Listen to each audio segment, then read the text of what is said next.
من أغنى 5 رجال أعمال في مصر، ثروته وصلت لمليارات، وفي 9 شهور بس جمع من شغله 182 مليار جنيه. مش بس كده، ده أهم الشركات في مصر كلها تحت إيديه، يعني تقدر تقول عليه إمبراطور البزنس في مصر. ياسين منصور إمبراطور العقارات والبزنس في مصر. إزاي قدر يحقق كل الثروة دي وجمع 182 مليار جنيه منين؟ وإيه المفاجأة اللي بيجهزها دلوقتي؟ كل دي تفاصيل هتعرفها معانا في الفيديو ده.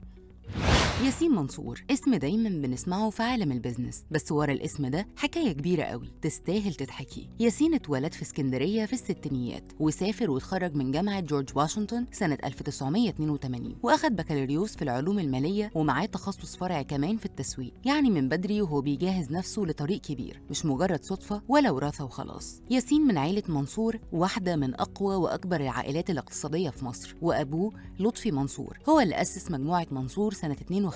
العيلة دي عدت بأيام صعبة جدا، خصوصا وقت التأميم في الستينيات، بس قدروا يرجعوا تاني أقوى مما كانوا. الناس فاكرة إن رحلة ياسين بدأت لما والده رحل سنة 1986، لما انتقلت المجموعة ليه هو وإخواته إسماعيل ويوسف ومحمد، لكن الحقيقة إن ياسين بدأ بدري جدا. من وهو صغير كان بيشتغل وبيتعلم وبيحتك بالشغل الحقيقي، ولما جه يقود شركة بالم هيلز من أول مشروع ليها سنة 97، قدر يحولها لواحدة من أكبر شركات التطوير العقاري في مصر والمنطقة كلها، وده حسب موقع تليجراف. وعلشان الناس تعرف حجم الراجل ده، النهارده هو من أغنى 5 رجال في مصر حسب مجلة فوربس. ثروته لوحدها وصلت حوالي 1.2 مليار دولار. وحسب موقع تليجراف مصر، ياسين بيشتغل في مناصب كتيرة جدا، وداخل في استثمارات مختلفة من أول العقارات للأغذية للمعدات الصناعية، يعني تقدر تقول عليه بتاع كله. منصور هو رئيس مجلس إدارة بالم هيلز للتعمير، وعضو مجلس إدارة في كريدي أجريكول مصر، وأكور للفنادق، ومان كابيتال، ده غير كمان جهات خيرية ومبادرات تنموية كتير، بالإضافة لدوره كموزع حصري لعلامات ماكدونالدز وجولواز في مصر. شركة بالم هيلز نفسها اللي هو رئيسها عندها محفظة أراضي ضخمة جدا، أكتر من 29 مليون متر مربع، وفي منهم 11.6 مليون متر مربع أراضي مطورة فعلا. الشركة عندها 34 مشروع سكني و30 مشروع تجاري، وبتخدم أكتر من 70 ألف عيلة، وكمان واخدة 9 جوائز عالمية في التطوير والابتكار، وده كله حصل تحت قيادة